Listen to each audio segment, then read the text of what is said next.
On to our worst vice president in U.S. history. This guy was a real dick. Senator Palpatine. Dick was born January 30th, 1941 in Lincoln, Nebraska, and because he's arguably the whitest person to have ever existed in the history of the world, he grew up between there and appropriately Casper, Wyoming. He then went to Yale, but dropped out because he wasn't that great at school and enrolled in the University of Wyoming. There he turned a 4-year college degree into a 6-year college degree so he could dodge the draft a total of 4 times. His whopping 5th draft deferment was because he had a kid, which got him through to where he was old enough where he no longer was eligible for the draft. He got into politics as a congressional intern and then as a staffer for Donald Rumsfeld under the Nixon administration because, you know, why the fuck not? He'd then go on to be the assistant to the president under Gerald Ford and a U.S. congressman in 1978 for the state of Wyoming. He quickly was elected to the House Minority Whip because forcing people to do things they didn't agree with or didn't want to do gave him immense amounts of pleasure, and he was really good at it. As a congressman, he really began to get in his stride towards becoming Darth Sidious when he voted against the creation of the Department of Education, and against funding Head Start, and against creating a holiday to honor Martin Luther King Jr., and against sanctioning South Africa for apartheid,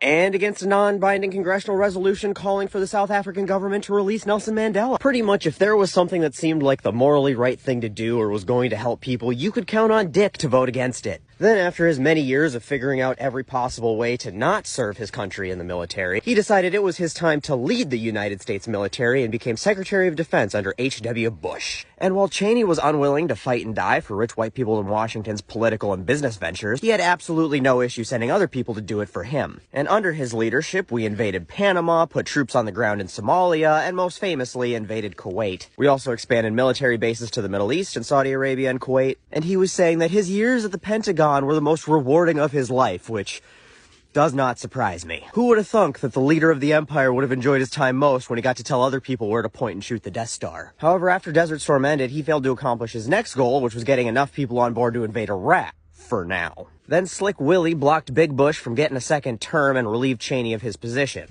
So, as evil emperors do, Senator Palpatine went on to the private sector, and he became CEO of Halliburton, which if you were to come up with like an evil Bond villain company, it would be Halliburton, to the point of it being like almost cartoonishly on the nose. They're just like in everything you associate with big evil corporations. Oil, weapons, defense contracting, you know, fraud, things like that. Cheney stayed there, making the world a worse place in the private sector for a few years before resigning the day he announced his candidacy for vice president. And then Jeb Bush and the Supreme Court elected W as the winner of the election, and Cheney became President Geppetto. Then 9/11 happened, and Cheney really started consolidating power, becoming arguably the most powerful vice president in U.S. history. Then Cheney went on to fabricate a story about how Saddam Hussein had weapons of mass destruction and ties to Al-Qaeda, all despite the White House being briefed by the intelligence community that they did not, and lied his way into finishing the job he couldn't get done as Secretary of Defense and invaded Iraq. He criticized absolutely anybody who didn't support the war effort, and when it fell out of favor with the public, he famously responded with,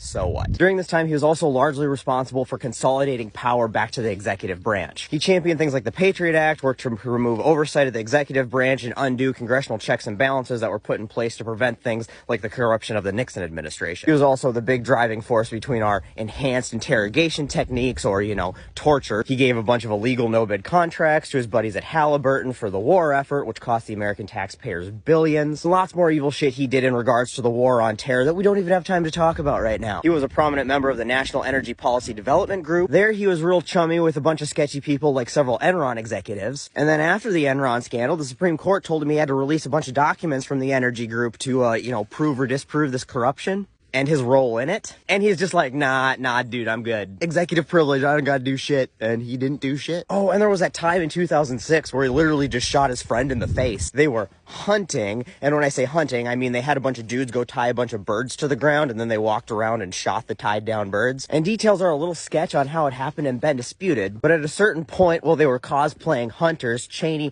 mistaked Harry Wintington for a quail and shot him in the face. Some recreations make it seem like it may have been a lot less accidental than it was implied, and then Harry Whittington would go on to apologize to Dick Cheney for getting shot in the face. The level of evil you have to be to shoot a dude in the face and then make him apologize to you is just unfucking fathomable. Some other evil tidbits is he has a daughter who is a lesbian, and he absolutely opposed pretty much all gay rights, as, you know, you would expect. The dude's had multiple massive heart attacks and yet just doesn't fucking die, and I'm pretty sure most of his heart's robotic now, which makes sense because he's always been pretty heartless.